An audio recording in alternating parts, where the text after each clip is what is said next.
I'm Jennifer Bergman, the Liberty County District Attorney. As you know, Jessica Quintana was arrested this past Friday, October 24th, 2025, and she was booked into the Liberty County Jail.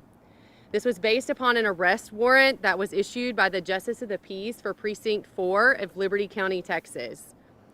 After a thorough review of this matter over the weekend, this morning our office officially charged Ms. Quintana with attempted aggravated assault, serious bodily injury to a family member with a deadly weapon, which is a second-degree felony, and as well as 2 counts of injury to a child causing serious bodily injury, which are 2 first-degree felonies under the Texas Penal Code.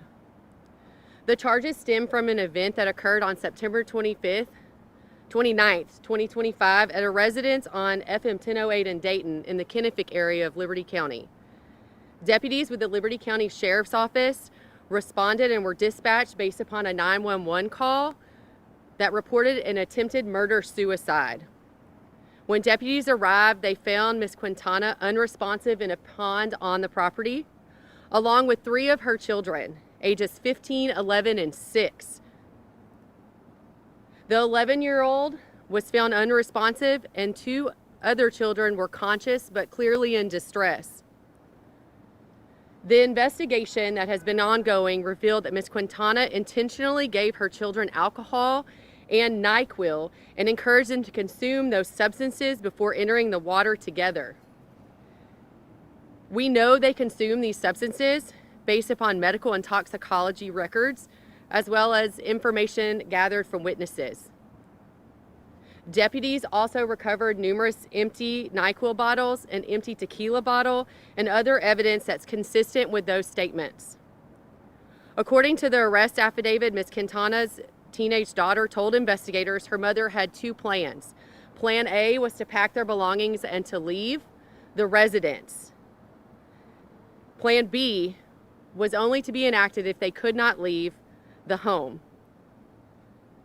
There was a failed attempt by Ms. Quintana and the children to leave the home the previous day on September 28th. Thereafter, on the morning and the early wee hours of the morning of September 29th, Ms. Quintana carried out Plan B. She instructed the children to drink the mixture of alcohol and NyQuil until they felt fuzzy, and then they would roll into the water themselves, or she would roll them into the water once they were knocked out. Thankfully, things did not go as planned, and Plan B was not able to be carried out. As a result of Plan B, all 3 children were transported to Memorial Hermann Hospital and the medical center. Ms. Quintana and 1 of the children were airlifted in critical condition. 2 of the other children were taken by ground ambulance to Memorial Hermann. Toxicology testing confirmed elevated levels of both alcohol and acetaminophen in the children's systems. Now, this case has been thoroughly investigated by the Liberty County Sheriff's Office along with the assistance of the Texas Rangers. Our office has reviewed the evidence carefully and is confident the facts fully support the charges that have been filed in this case. Our office has also been involved in this case since the beginning, as requested by the investigatory agencies.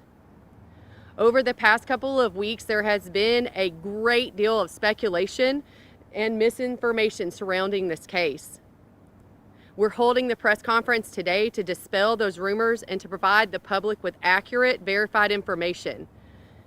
Every decision in this case has been guided solely by the evidence, not by rumor, speculation, or social media commentary.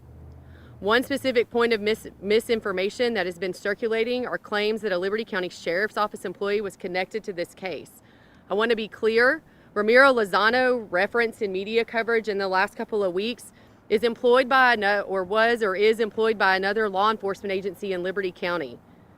He was not employed by the Liberty County Sheriff's Office at this time, and he was not associated with this investigation in any manner.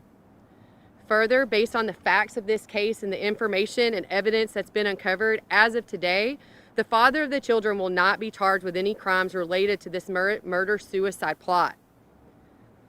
Now, the duty of a mother is to protect her children, to love them, and to keep them safe from harm, and that's the duty of every parent.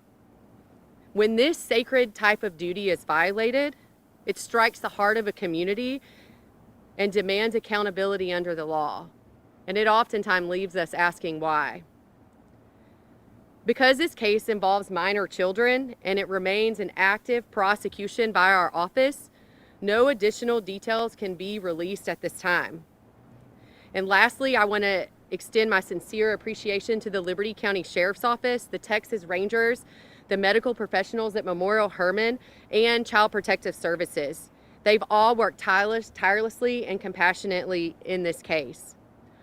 Our office remains steadfast in our commitment to seek justice for these 3 children and to ensure that truth is fully and accurately presented in court. Now, I'm going to entertain a couple of questions. We can do this in an orderly fashion. If it's something I can answer, I'll be happy to do so. If it's not, I'll absolutely let you know.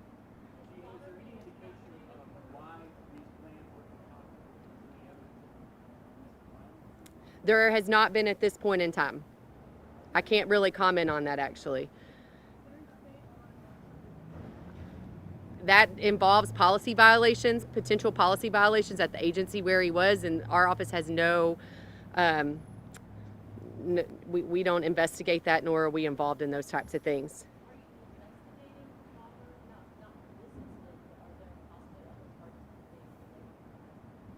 I can't comment on that.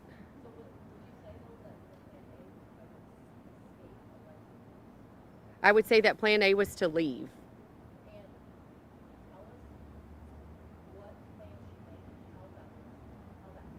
I can't comment on that.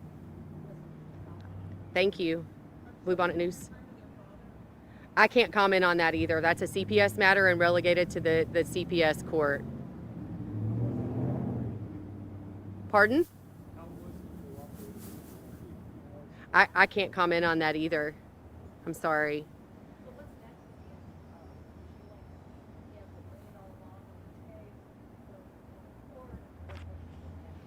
Charging documents were filed this morning by our office. And so at some point, as soon as the court puts it on a docket, then she will be appearing in whatever court that it falls into. I'm not aware of the court that it's been assigned to at this point. And the matters will at some point be presented to a grand jury.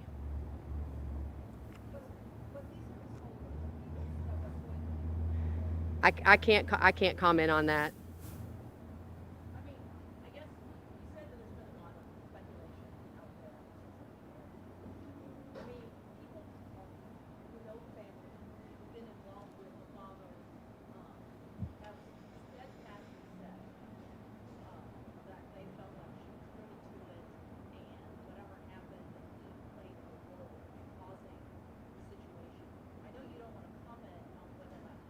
It's not a matter of me not wanting to comment. It's that I'm prohibited due to my oath from commenting on that. So I cannot do that.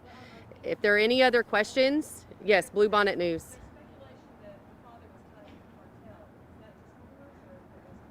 I can't comment. I've not seen anything that would substantiate that. Is there anything else?